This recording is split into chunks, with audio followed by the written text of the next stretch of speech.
시간적 배경은 유월절인데요. 남자들이라면 그 당시에 유월절이 되면 모두 예루살렘으로 올라와야 하는 절기니까요. 유월절 설명하지 않겠습니다. 기쁨으로 모여서 함께 하나님을 찬양하는 절기이기 때문에 기쁨의 날입니다. 축제의 날입니다. 자, 38년 된 환자가 등장하는데요. 이 병자는 성경에서는 병명이 나오지 않지만 7절에 보면 스스로 몸을 일으킬 수 없는 상태라고 진술한 것으로 보아서 중증임에는 분명한 사실입니다. 정리하자면 지금은 축제 기간입니다. 모든 사람들이 기뻐하는 기간이고, 장소는 은혜를 상징하는 은혜의 장소이죠. 그곳의 주인공은 비참하게도 38년이나 된 중증 환자, 병자가 등장하게 됐던 것이죠. 철저하게 오늘 읽었던 성경 말씀은 대조하고 있다는 것입니다. 철저한 대조, 은혜와 비참함이 공존하고 있는 대조, 기쁨과 절망의 대조, 극명하게 이 양쪽 편을 대조하고 있는 장면이 오늘 성경의 배경이라고 볼 수가 있습니다. 자, 그런데 이 베데스다라는 은혜의 집에 병자들이 엄청나게 몰려들었다 이렇게 말하고 있는데요. 왜 몰려들었을까요? 당시 한 가지 루머가 있었는데, 이 베데스다의 연못은 간헐천이었습니다. 연못은 간헐천이어서 가끔씩 물이 올라오는데, 물이 올라올 때 첫 번째 들어가는 사람은 병이 낫는다는 루머가 돌기 시작했다는 것이죠. 이 소문 때문에 엄청난 사람들이 이곳에 모여들게 되었던 것입니다. 바로 이때 예수님이 예루살렘에 올라가셨고, 많은 학자에 따라서 이때 예수님은 홀로 올라가셨다고 보는 학자들이 굉장히 많습니다. 홀로 올라가셔서 굳이 이 환자를, 이 병자를 찾아가시는 모습을 우리가 의도적인 예수님의 찾아가심을 볼 수가 있다는 것이죠. 그리고 접근하셔서 38년 된 이 병자와 함께 대화가 시작되는데요. 이 장면과 이 대화를 통하여서 우리가 함께 은혜를 나누어야 될 말씀이 무엇인지를 한번 살펴보도록 하겠습니다. 첫 번째, 우리에게는 포기한 38년이 존재하고 있을지 모른다는 것을 기억해야 합니다. 다 같이 읽어봅니다. 시작. 우리에게는 포기한 38년이 존재하고 있을지 모릅니다. 네, 성경 말씀은 오늘날 우리들에게 하시는 말씀이니까요. 오늘날 우리들에게도 여전히 모두에게 혹은 어떤 사람들에게는 포기한 38년이 있을지 모른다는 것이죠. 5절을 보실까요? 5절. 다 같이 읽습니다. 시작. 거기에 38년 동안 병을 앓아온 한 남자가 있었습니다. 네, 성경에서는 이 사람의 병명은 기록되어 있지 않습니다. 병명이 더 중요할 것 같은데, 성경의 관점에서는 병명보다 훨씬 더 중요한 게 있었습니다. 그것은 바로 이 사람이 이 병을 앓아온 기간, 38년이라는 오래된 기간이 훨씬 더 중요했던 것이죠. 자, 왜 이렇게 적었을까요? 병명보다 기간이 훨씬 더 중요하다는 건데요. 그는 처음에 아팠습니다. 사람들은 처음에 아프면 이 아픔으로부터 노임받고 싶은 갈망이라는 것이 당연하게 생기게 되어 있습니다. 처음에는 이 병원, 저 병원을 다녔습니다. 열심히 치료를 받았습니다. 낫고 싶었습니다. 그러나 이 병이라는 것이 다 치료받는다고 모든 병이 해결되는 것만은 또 아니지 않습니까? 병에서 나오면 해외여행도 가고 싶고 그동안 하지 못했던 일들을 감당하고 싶은 마음들이 있었습니다. 병에 나오면 반듯한 직업도 가지고 싶고, 이 사람이 결혼했는지 안 했는지 정보는 없지만 38년이나 된 환자가 그곳에 매일 나왔다면 아마 그는 결혼도 하지 않았을 거라고 보면, 결혼도 아마 병에서 나오면 하고 싶은 욕망이, 마음이 있었던 것이죠. 1년이 지났지만 차도가 보이지 않습니다. 5년이 지났지만 이제는 차도가 아니라 점점 상황은 나빠져서 걷지도 못하는 상황까지 내몰리게 되었던 것이죠. 점점 그의 인생에 낙심의 그늘이 자신의 인생을 덮고 있음을 이제 느끼게 되었던 것입니다. 처음에는 이 먹구름이 지나갈 것이라고 생각했지만 시간이 지나면 지날수록 지나가는 구름이 아니라는 사실을 알게 되었습니다. 자신의 인생에 겹겹이 다가와서 그 구름이 쌓여있는 절망의 모습을 느끼게 되었던 것입니다. 그러나 이대로 주저앉을 수 없다라는 생각으로 백방으로 노력을 했습니다. 그런데 한 해, 두 해, 10년, 20년, 30년, 그렇게 38년이 지나자 나빠진 것은 육체뿐만이 아니었던 것입니다. 시간이 가면 갈수록 낫고자 하는 갈망과 열망도 같이 식어져 버리게 되었던 것이죠. 낫고자 하는 의욕, 낫고자 하는 그 마음조차도 다 사라져 버리게 되었던 것입니다. 즉, 이 병자를 38년의 기간을 중심으로 묘사하는 이 장면은 이제는 이 사람의 문제는 더 이상 질병의 문제가 아니라는 것입니다. 38년이나 지루한 그 싸움으로 인하여서 그에게 낫고자 하는 열망조차 사라져버린 자가 되었음을 성경에서는 우리에게 말해주고 있다는 것입니다. 그는 환자이긴 하지만, 그는 병자이긴 하지만 그것보다 훨씬 더 문제는 38년 된 누적된 상실이 그의 마음속에 있어서 낫고자 하는 의욕마저도 사라져버린 존재. 그래서 38년이라는 단어가 주는 의미가 바로 그런 의미라는 것입니다. 상실된 사람, 그리고 모든 것, 의욕이 꺾여진 사람이 어느 장소를 선택했느냐? 베데스다 연못가를 선택하게 되었던 것입니다. 자신의 비참함을 감출 수 있는 장소. 왜냐하면 그곳에 가면 나만 아픈 게 아니거든요. 나도 아프지만 저 사람도 아프고, 나도 아프지만 이 사람도 아프고, 나도 아프지만 저 사람도 아프고, 온통 환자투성이니까 그 환자투성이에 자기의 몸을 감추는 것은 궁중 속에 그냥 한 사람으로 자신의 비참함을 감출 수 있는 장소였던 것입니다. 나도 희망이 없죠. 38년이나 먹구름이 사라지지 않았으니까 나도 희망이 없지만 저 사람도 희망이 없는 사람이고, 저 옆에 있는 사람도 희망이 없는 사람이고, 거기에 모인 사람이 대체적으로 희망이 없는 사람이었기 때문에 나의 포기, 나의 의욕의 상실, 나의 나태함을 얼마든지 감출 수 있는 곳, 그것이 베데스다였다는 것입니다.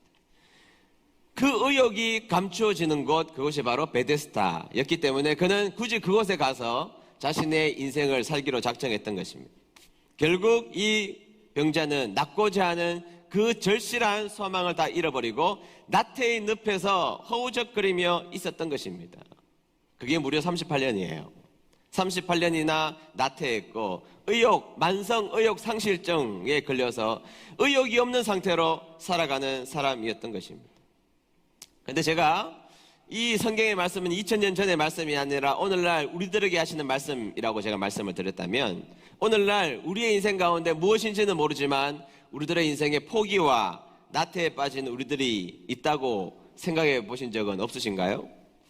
포기가 내 인생에 들어오고, 나태가 내 인생에 들어오고, 반복된 실패가 내 인생을 압도함으로 말미암아 내 인생의 소망과 희망을 버리게 된 어떤 일들 말이죠.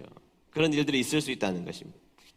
여러분, 가정의 행복을 포기한 지가 벌써 얼마나 되었습니까? 행복을 꿈꾸며 시작했지만 행복은커녕 냉랭해진 지 벌써 오래가 되었고, 이제는 서로에 대한 기대마저 없어져서 이제 싸우지도 않습니다. 아무런 기대가 없기 때문입니다. 그렇다면 바로 우리가 38년 된 환자일 수 있다는 것이죠. 내 인생에서 여러분, 배우고 성장하는 일에 여러분들이 관심이 있습니까? 성경에 보면 자라라고 분명하게 말하고 있는데, 이 자람에 있어서 우리의 신앙의 자람과 우리의 일상 속에서 자라는 데 대해서 여러분들의 관심이 있습니까? 어느 순간이 돼 보니까 그냥 하루하루를 때우는, 적당하게 즐기며 때우는 인생으로 살아가는 모습이 나라면 그 내가 38년 된 환자일 수 있다는 것입니다. 아니, 해피하면 되지. 저 사람도 나처럼 살아. 저 사람도 밥 먹고 커피 마시고 놀고 떠들고 그게 일상이야. 네, 제가 그거 하지 말라는 거 아닙니다. 먹고 마시고 또 때로는 즐기고 커피 마시고 그거 나쁘다고 하는 게 아닙니다. 그러나 나의 인생이 매번 그렇기만 하다면, 그리고 그런 인생으로만 산다면 어떻게 그것이 하나님 앞에 떳떳한 인생일 수 있습니까? 성경에서 세월을 아끼라 이 말은 세월을 건져내라는 것인데, 의도적으로 그 세월을 건져내서 아낌으로 성장하고 발전되는 인생으로 살기 위해서 내 인생을 그렇게 달려가야 되는 것이 우리들의 인생인데, 그냥 남들이 그렇게 산다고 해서 나도 그런 인생을 살아가야 하냐는 것이죠. 그 인생으로 내 인생이 모두 그렇게 살고 있다면 우리는 38년 된 의욕상실증 환자가 바로 우리들의 모습일 수 있다는 것입니다. 신앙생활도 성경을 끝까지 한번 읽어본 적도 없고 충성해 본 적도 없고, 과거에 했던 충성이 이제는 기억도 나지 않을 만큼 가물가물해진 나의 모습이 있다는 것입니다. 찬양을 불러도 감동도 없고, 설교를 들어도 그 말씀을 붙잡으려는 의지가 없습니다. 그렇다면 우리 모두가 38년 된 병자일 수 있다는 것이죠. 이게 절망입니다. 여러분, 절망은 이 문제가 나에게 찾아와서 절망이 아닙니다. 그 문제가 있지만 그 문제 앞에서 나태하기 시작했다면 그것이 절망인 것이죠. 진짜 절망은 문제가 절망이 아닙니다. 그 문제 앞에 38년이나 나태한 삶으로 살기로 결정했던 그것이 절망스러운 것이죠. 여러분, 38년 된 병자에게 이제는 병이 문제가 아니라니까요. 병이 문제가 아닙니다. 38년이나 포기한 그 마음이 자리 잡았던 그 나태함, 그게 문제였던 것입니다. 소망을 잃어버린 38년, 자포자기했던 38년, 자존심을 내려버린 38년, 나태와 절망의 38년, 열정을 잃어버린 38년. 여러분, 다시 한 번 더 강조합니다. 반복된 실패가 문제가 아닙니다. 실패가 내 인생에 찾아온 것이 문제가 아닙니다. 정말 문제는 나태가 내 인생에 자리 잡고 있는 그것이 문제라는 것이죠. 그거 해결해야 됩니다. 그 모습이 나에게 있다면 그것이 바로 나의 38년, 잃어버린 38년이라는 것을 기억하셔야 된다는 것이죠. 그리고 두 번째입니다. 두 번째, 우리 스스로에게 낫고자 하는 의지가 있는지 우리는 물어봐야 한다는 것입니다. 다 같이 읽어봅니다. 시작. 우리에게 낫고자 하는 의지가 남아있는지를 물어야 합니다. 네, 38년이나 병자로 살았던 이 남자에게 예수님이 찾아가셔서 물으신 첫 질문이 있습니다. 첫 질문. 중요하죠. 첫 질문이 무엇일까요? 6절 하반절입니다. 6절 하반절. 다 같이 읽어볼까요? 시작. 병이 벌써 오래된 줄 아시고 이르시되 내가 낫고자 하느냐. 아멘. 자, 예수님은 그의 병이 38년이나 됐다는 것을 아셨습니다. 38년이나 아파왔고 38년의 절망의 그늘이 드리워졌다는 것을 우리 주님은 아셨습니다. 그리고 나서 첫 번째 질문이 뭐냐? 이르시되 내가 낫고자 하느냐? 여러분, 이 질문은 어불성설 아닙니까? 아니, 당연히 환자인데, 아픈 사람인데 낫고자 하느냐? 낫고 싶죠. 당연히 낫고 싶습니다. 하나마나한 질문입니다. 그 질문을 하지 않아도 이 사람에게는 낫고 싶은 마음이 있으리라는 것이 우리들의 생각일 수 있지 않습니까? 그런데 왜 주님은 첫 번째 질문이 왜 낫고자 하느냐라고 물어보셨을까요? 기독교 윤리학자인 연세대학교의 김중기 박사님, 이 책에 보면 이 이유에 대해서 설명하는데 제가 좀 쉽게 풀어서 여러분들에게 설명을 드리면 이렇습니다. 이 병자는 무려 38년이나 아팠다는 것이죠. 네, 좀 전에 제가 다 설명드렸습니다. 그리고 허우적거리다가 결국에는 자포자기의 상태가 된 상태라는 것이죠, 이미. 그래서 예수님께서 그의 병이 38년 되었다는 것을 아시고 물어본 질문이 내가 낫고자 하느냐? 이렇게 물어보신 것입니다. 이렇게 물어보신 것은 내가 낫고자 하는 열망이 너의 마음속에 있니? 너 회복되고 싶은 소망이 너의 마음속에 있니? 이게 예수님의 질문이었다는 것입니다. 정말 낫고자 하느냐, 병에서 낫고자 하느냐, 그게 아니라 낫고 싶은 열망, 낫고 싶은 의지, 낫고 싶은 희망, 낫고 싶은 소망, 이런 것들이 있느냐라고 예수님은 의욕상실증 환자에게 그것을 확인하고 싶었던 것입니다. 왜 포기한 상태로 머물러 있니? 아니야. 너의 의지가 중요해. 너의 믿음이 중요해. 너의 마음이 중요해. 너의 결단이 중요해. 믿습니까? 이게 주님이 물어본 질문이라는 것입니다. 너 일어서고 싶은, 네 병에서 낫고 싶은 소망과 열정과 의지가 너의 마음속에 있느냐? 그거 물어보신 거예요.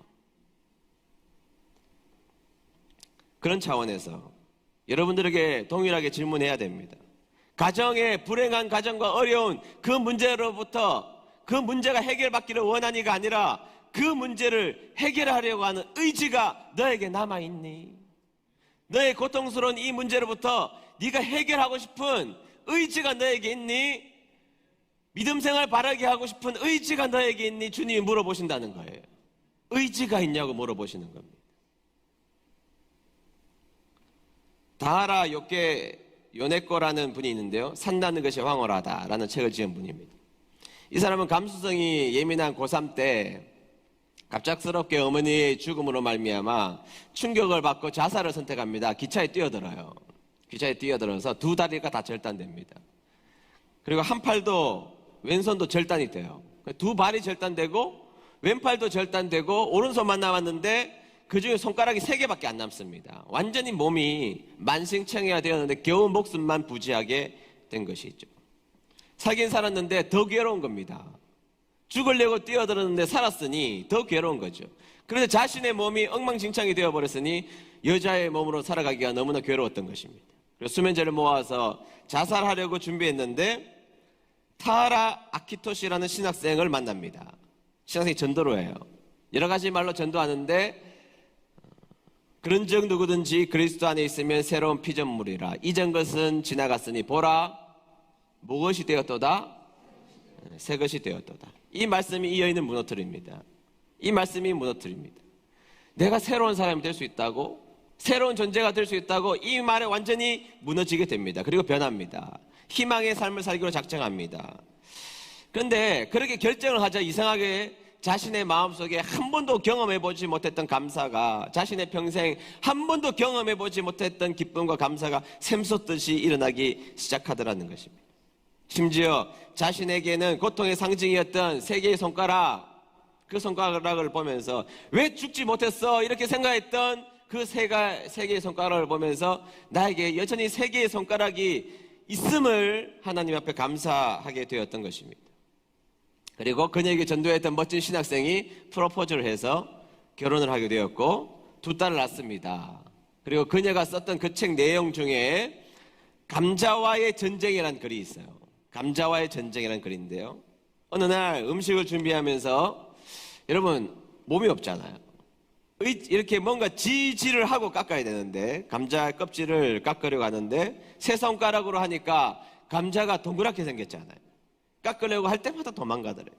도망가면 척이 대구르르 구르면 다리도 없는 사람이 그거 다시 붙잡으려고 하다가 다시 구르고 다시 구르고 다시 구르고 절망스럽더래요. 가족을 위해서 감자 요리 한번 해보고 싶은데 자신의 몸이 너무 절망스럽다는 것입니다. 그런데 포기는 하고 싶지 않았다는 겁니다. 그리고 기도합니다. 하나님, 사랑하는 남편과 자녀를 위해서 감자 요리할 수 있도록 지혜를 주세요. 그랬더니 하나님이 지혜를 주시더랍니다. 도마에 위에 감자를 올려놓고 반으로 뚝 자르고 나면 세워놓으니까 조금도 도망가지 않더래요. 그렇게 겨우겨우 감자의 껍질을 벗기고 3개의 손가락으로 감자 요리를 만들었는데 우리들에게는 별거 아니지만 그날은 모두 다 울음바다가 된 겁니다. 그리고 그 감자의 요리를 먹는 그날은 그녀에게 가장 행복한 날이었고 그 가족들에게 가장 행복한 날이었다고 기록하고 있습니다. 여러분, 이거를 제가 읽으면서 주는 메시지가 뭐겠습니까? 의지의 문제라는 겁니다. 의지의 문제. 행복도 의지의 문제입니다. 신앙생활도 의지의 문제입니다. 여러분들의 문제도 문제가 아니라 의지가 문제였던 것입니다. 예수님은 본문에서 이 도전을 우리에게 하고 계시는 겁니다. 내가 낫고자 하느냐? 지금 여러분들에게 물어보고 계십니다. 내가 낫고자 하느냐? 여러분, 그러면 예수님이 이 환자에게 네가 낫고자 하느냐 이렇게 물어보셨잖아요. 그러면 네, 낫고 싶습니다. 아니면 아니요, 나 그냥 살래요. 둘 중에 하나만 대답하면 됩니다. 근데 이 사람은 이렇게 대답했죠. 나를 넣어줄 인간이 없습니다. 핑계입니다. 그 다음에 내가 들어가려고 하면 다른 사람이 먼저 새치기를 합니다. 불만입니다.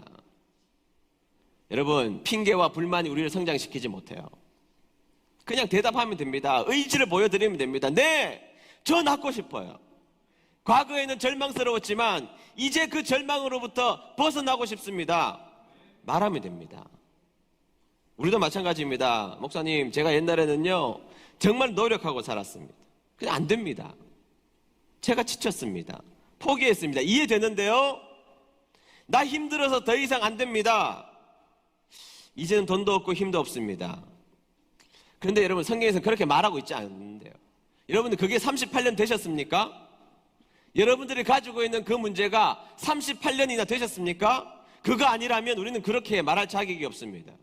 왜냐하면 주님은 우리에게 물어보시기 때문입니다. 너 낫고자 하느냐? 그때 우리는 대답해야 됩니다. 네, 나 일어설 거예요. 나 돌아갈 거예요. 나 힘을 낼 거예요. 나 포기하지 않을 거예요. 그게 여러분들의 대답이 되시기를 축복합니다. 그런 의지가 여러분들에게 샘솟듯이 일어나기를 주의 이름으로 축복합니다. 마지막 세 번째, 우리에게 의지가 없다면 순종을 하면 됩니다. 다 같이 읽어봅니다. 시작. 우리에게 의지가 없다면 순종해야 합니다. 그의 문제는 병이 아니라 의지라고 말씀을 드렸습니다. 그런데 그에게는 의지가 없었습니다. 그는 병도 걸렸지만 그에게는 의지도 없었습니다. 아무런 희망이 없는 것이죠. 그러면 그 사람은 포기한 상태지만 우리 주님은 포기하실까요? 아니거든요. 스스로는 포기한 인생이고 나태에 빠져서 더 이상 자신은 나오기 싫은 마음이 그의 마음속에 있을지라도 우리 주님은 포기하지 않으시거든요. 우리 주님은 자비하시고 긍휼하시니까요. 그래서 한 번 더 기회를 주십니다. 8절 보겠습니다. 8절 다 같이 읽습니다. 시작. 예수께서 이르시되 일어나 내 자리를 들고 걸어가라 하시니. 아멘. 여러분, 예수님이 병을 고쳐주시고 침상을 들고 가라고 하시지 않으셨잖아요, 지금. 그죠? 다 낫게 해주시고 그 다음 네가 나았으니까 일어서고 침상 들고 걸어라 이렇게 말씀하신 적이 아니에요. 분석해보면 병 고치기 전입니다. 그런데 세 가지를 해내야 됩니다. 병이 낫기도 전에 일어서라, 침상을 들어라, 걸어가라, 다 불가능한 일이죠. 그런데 이 사람은 자신에게는 의지가 없지만 순종을 합니다. 의지는 없는데 순종을 했다고요. 그러자 어떻게 됩니까? 9절 상반절입니다. 9절 상반절 다 같이 읽어봅니다. 시작. 그 사람이 곧 나아서 자리를 들고 걸어가니라. 아멘. 아멘이죠. 이 사람은 희망이 없었습니다. 의지가 없었다니까요. 그러나 순종을 붙잡았습니다. 순종이 있었습니다. 그리고 순종을 하자 변하여 새 사람이 된 거예요. 여러분, 우리 가운데 살다 보면 의지가 끊어질 때가 있습니다. 의지가 끊어질 때 어떻게 하냐고요? 하나님의 말씀 앞에 어쨌든 순종하면 됩니다. 기억하셔야 됩니다. 여러분, 그리고 주님이 선언하셨잖아요. 주님이 선언하시면 된 줄로 믿고 순종하는 거예요. 예수님의 선언을 누가 막을 수 있습니까? 예수님이 선언하시고 이 만물의 주인 되신 주님이 선언했는데 감히 누가 막습니까? 그리고 선언하셨다면 믿고 행하면 됩니다. 아멘. 나폴레옹이요, 정말 아끼는 말 한마디가 말 한마리가 있었는데요. 이 말이 갑자기 돌변해서 도망을 간 겁니다. 도망을 저 멀리 갔는데 따라가지 않는 한 병사가, 말단 병사가 끝까지 따라가서 그 말을 붙잡고 돌아온 거예요. 그렇게 아끼던 말을 붙잡고 돌아온 것입니다. 그러자 나폴레옹이 그것을 잡아 돌아오는 병사, 말단 병사에게 딱 한마디 했습니다. 딱 한마디. 고맙소 장군 그랬습니다. 그때부터 이 병사는 장군의 옷을 입고 장군의 막사에 당당하게 들어갔고 장군의 식사에서 밥을 먹었고 장군의 모임에 함께 들어갔습니다. 회의에 함께 참석했습니다. 왜일까요, 여러분? 이유는 단 한 가지입니다. 황제가 그렇게 말했기 때문이에요. 황제가 그렇게 말했기 때문에 그 말을 믿고 행하면 됩니다. 말단 병사였지만 황제가 장군이라고 부른 이상 그는 더 이상 말단 병사가 아니라 장군이 된 것이에요. 하물며 이 땅을 지으시고 만물의 주인 되신 그분이 희망이 없고 의지도 없는 내 인생 순종하면 된다고 말씀하실 때 그 말씀 순종해야 하지 않겠습니까? 하나님이 말씀하셨다면 이루어질 줄 믿고 순종하는 겁니다. 그게 믿음이에요. 나에게 문제가 있습니다. 골마 터졌고 나는 고달팠고 나는 지쳤고 의지는 꺾여 있습니다. 내 속에 해결할 힘이 없고 나태가 가득 차 있는 이 나의 삶이라면 그럴지라도 주님의 말씀이 있다는 것을 믿으십시오. 주님이 여러분들을 책임지시고 여러분들을 이렇게 세울 것이라는 이 굳건한 믿음 속에 순종의 역사를 이루어 가시면 의지가 없는 나의 인생일지라도 주님이 여러분들의 인생을 일으켜 세워주시는 위대한 역사가 있게 될 줄로 믿습니다. 38년 되지 않았다면 하나님의 말씀을 믿음으로 순종해서 그 자리로부터 일어나는 저와 여러분 되시기를 축복합니다.